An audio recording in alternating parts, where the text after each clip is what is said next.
What's going on, guys? Welcome back to another video on the Just Kidding channel. I'd just like to say to you guys, as per usual, things are not working out as they planned. I tried to make a bracket for the intercooler piping last night. Did not come out that good.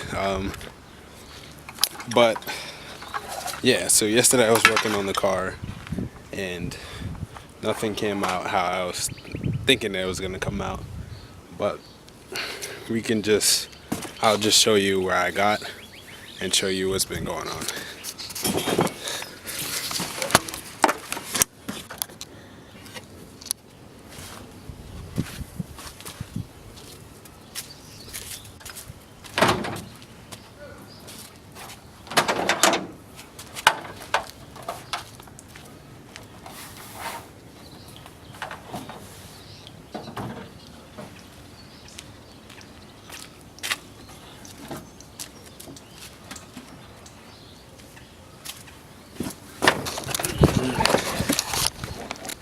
Alright, to start off this video, let's see if I can put this ISO a little bit down so you can see this a little better. Alright, so, oh weird. Alright, so I tried to make a bracket for the intercooler so it could just mount right up, and then I tried to relocate or maneuver the wiring. Just didn't go well. As you can see right here, it looks like shit. This side looks even more like shit. If there is a company that makes S13 wiring, like the main harness and the chassis harness, and it's like a tucked version, can you guys let me know? Because I'd rather buy that than with this. I hate this shit. I hate it. As for the engine, few lines connected, everything is wired up, but yesterday it wouldn't run, and I think that has something to do with the Z32 math. I had it grounded yesterday, but it wouldn't run, and I'm confused about that. And not only that, the transmission mount is not mounting up like I was supposed to. Like before, I had only 2 bolts in there and they were on the same side. So you can see here that it is not mounted. So I'm gonna have to try and see if I can mount it. It's hard to do it when the car is on the ground. If it was on the lift, it would be easier, and if I had more people, it would definitely be easier, but don't have the amenities for that shit. And as for the brake lights, they still do not work. I really don't know why. I sanded every single ground from front to back. The bulbs are good. I'm thinking it's the brakes. I think it's that. Other than that, I'm not really sure why it doesn't work. I checked the fuses. The fuses are good. Not sure why it doesn't work. Yeah, so I gotta figure that out. I have to make sure I self-tap the battery box down. It's a lot of stuff to do. As you guys know, for the previous video, I got the sway bar end links in, and now I'm just waiting for the rear lower ball joints to come in. I bought them from AutoZone, from what I thought was 2 of them, which was $60. It was actually 1. So 1 ball joint for $60? Absolutely not. So I wound up getting a Duralast brand, which it was 2 of them for $60. So they're supposed to come today. I'm gonna see if I could rent the tool from them and then get this done so I could just have something accomplished, because when I finish that, I'll be able to put the dual caliper knuckles up and I'll be able to get the rear suspension back in, which is an achievement, definitely. Other than that, I feel like I don't really have the tools or the knowledge to fix everything else. So I'm gonna just hold off for the most part on a lot of this stuff because I don't know what I'm doing. So from there, whatever I do know how to do, I'm gonna try to figure out, and I guess we'll just go from there. Maybe clean some of this stuff up. Like the engine, I was taking it apart so I could just chuck it in there, chuck all the stuff in there, so I can get rid of it. This box that's here for absolutely no reason, I could get rid of that. Rear subframe I'm keeping, so I'm not moving that anywhere. Engine, crane, hoist, whatever you want to call it, keeping that. So just gonna try to see if I can clean up this area a little bit.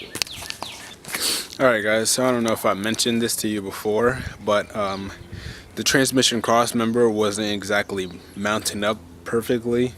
As you can tell from this, I busted my knuckles trying to get it in, but I got it, and from there it seems like everything else is lining up how it's supposed to, which I guess is a given. But so as far as intercooler piping, I have more space right here, so the intercooler sits more flush rather than before. Still needed this. Actually, I could have done without the huge asshole, but it is what it is. Don't really care anymore.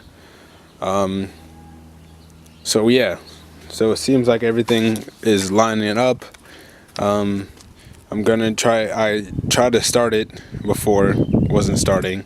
I'm gonna order a 90 coupler. So I just figured something out. I'm gonna show you guys. Okay.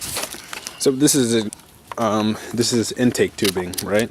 So what I told you about 90, 90, and then 180. So if you can see down here, so this is gonna go, the 90 coupler will go from here this way, right? And then this area, this piece will come here, attached to the coupler, and then I'll be able to have my math in this area right here, and then the actual air filter right here. So it seems like it's lining up, which is pretty good. I'm excited about it. So I do need to get another coupler for this. So this is just gonna be a 3-inch coupler. What's up? No, 3-inch coupler, and then the other one is the 3-inch 90 coupler. Alright guys, my camera is gonna die, so I'm gonna film as much as possible. This is what a beat ball joint looks like, by the way. Put it on my Snapchat, right? So that's the old ball joint, and this is the new one.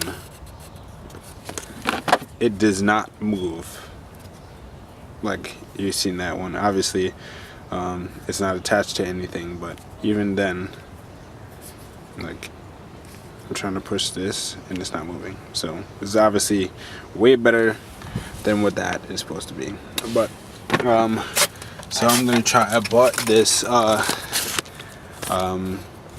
joint removal tool from Harbor Freight. It was actually 90 bucks. I was gonna rent it from AutoZone, but to rent it was $200. So I was like, no. They said you get the money back, but that's way too much. It's literally the same exact thing, but for cheaper. The quality probably takes a hit, but at the same time, 80 bucks, 200 bucks, yeah, not really worth the time. So I'm gonna try and see if I could punch this out of the lower control arm, but I gotta figure out how I'm gonna get this snap ring out. I tried to look for a snap ring tool, couldn't find it anywhere, so I'm just gonna have to milk it. Since my camera is dying, I can't really show you guys how I'm gonna do it, but I'll explain how I did it after. Alright, with the right tools, this came out easy. So in comparison, let's remove this real quick.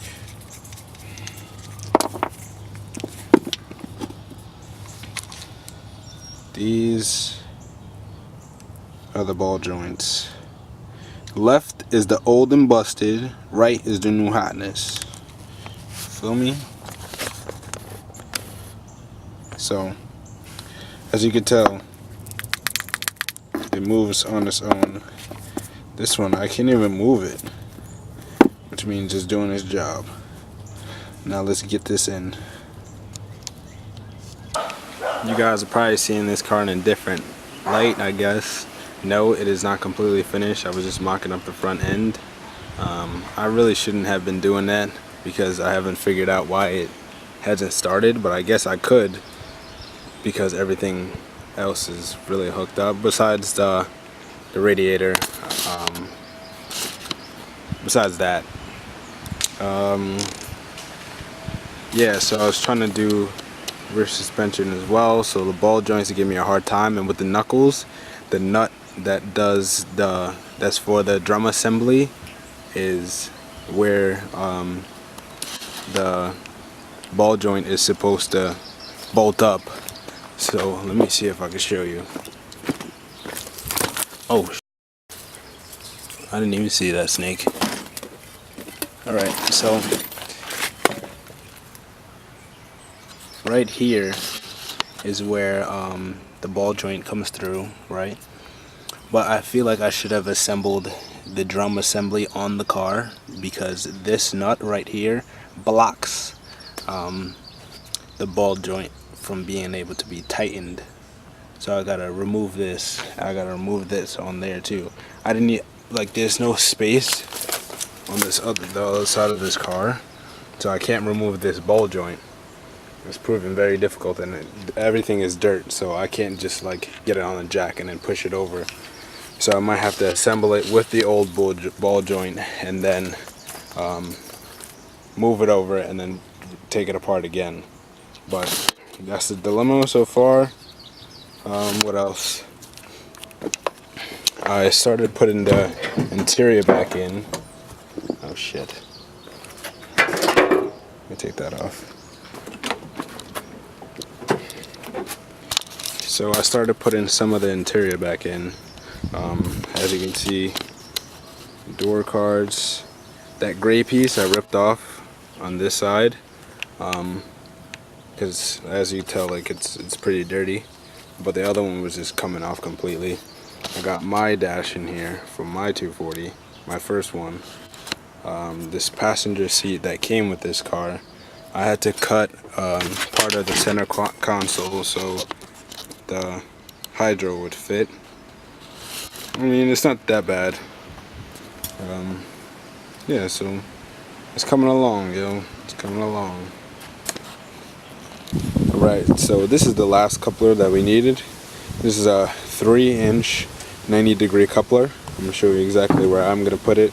I have to do this. I'm going to show you why I have to do this. Let me just open the hood. Right, so like I was trying to explain to you guys from before, that's my turbo down there. And normally, with the intake kit, the air filter would probably sit in like this area. So they gave me this like little aluminum tube that it would sit there and it would fit perfectly. But I got these huge tubs, doesn't really work out. So what I figured out, I was like, if I use this 90-degree silicone coupler from the turbo, let's get this on there. Hold on one second. Alright, I had to take off this hot pipe right here with the blow-up valve in order for me to get it down, but this is what I had in my head. So 90 coupler from the turbo, right, and then the plastic 90, right, the intake tubing for the 90, 180 right here, MAF, and then intake right here. Boom. So see how it fits. It actually fits good. Move it, I can angle it down a little bit like that, and everything will fit from there. So power steering, I might get a power steering kit or find some lines. That'll be done but it'll still fit. I could throw the hot pipe back on, and then we'll see how it looks. But it's definitely functional. Right, so the only thing I might actually have to worry about is the coolant lines. Because you see, like, if I get a hose from here to here, the blow-off valve is legit, like, right there. You see, the end of that, and then you can't even, the coolant port is right down there, so. But I don't think it'll mess it up if it pushes on it a little bit. That's why you got the silicone couplers.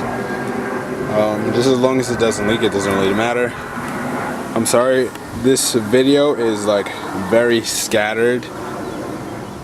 It's like the difference of days. I know I haven't been consistent with the videos, so I just want to apologize for that. A lot of this stuff was giving me a hard time, and then money is a big factor. So I'm actually gonna see if I could take this to the shop down the hill from my house. These guys said that they'll help me with the wiring. Of course I gotta pay, you know. But they said that they'll help me with the wiring, probably make it look neat instead of having this BS over here. And then from there, if the wiring is all good throughout the whole car, I just have the drive shaft, the seat with the brackets, and then the harness and wheels, and this car should move under its own power, which is good. Just some vacuum lines I might have to plug up, and then after that this car should definitely run. With the exception of the coolant hoses. I get those are not even a big deal. So, and believe it or not, this feels very crazy because I mean, I still have to get some hardware for like the fenders and the front bumper. As you can see, it's not attached. There's like zip ties holding it on, but you know, drift life. So yeah, other than that, if it runs and drives under its own power, then I can get it registered, and then we'll be in the money. I actually could register it now. It doesn't make sense if it doesn't run and drive. So yeah, but I like the white engine bay. From a distance it looks so clean. And let me get on this side because that bumper and fender looks jacked up. From a distance it looks so clean with the white engine bay, which I like. So 3 things I want you guys to remember. I'm gonna try to get drive shaft number 1, the seat and its necessary stuff, like for example, I told you guys already, actual seat, the bracket, and then the harness, and then wheels and tires. This car should be Gucci. So hopefully they can figure out the wiring problem, get it to start or whatever, because I think it is a wiring problem, the reason why my car is not starting. And like I told you, I'm not good at wiring, so I'm not even going to start touching the stuff that I'm not good at, and messing it up even more to where I have to spend more. So and these guys are pretty good guys. We've known them for years. My dad bought cars off of them, so hopefully they won't rip me a new one. So I would just like to thank you guys for still watching my videos, staying subscribed. I'm gonna try to do my best to put out more content. I've just been like kind of stuck in my own head, and it's gonna happen like that for a while. But I'm gonna just try to get over myself and try to produce more for you guys, because I know there's some people who actually want to watch my videos. So, and if you do and you're looking forward to the stuff that I'm doing, I would like to thank you. The support means a lot, believe it or not. So I'm gonna just end this video here. Sorry if it's super scattered all over the place, but that's just me not being organized and stuff like that. So thank you. Please like, comment, and subscribe for more videos. Have a good one.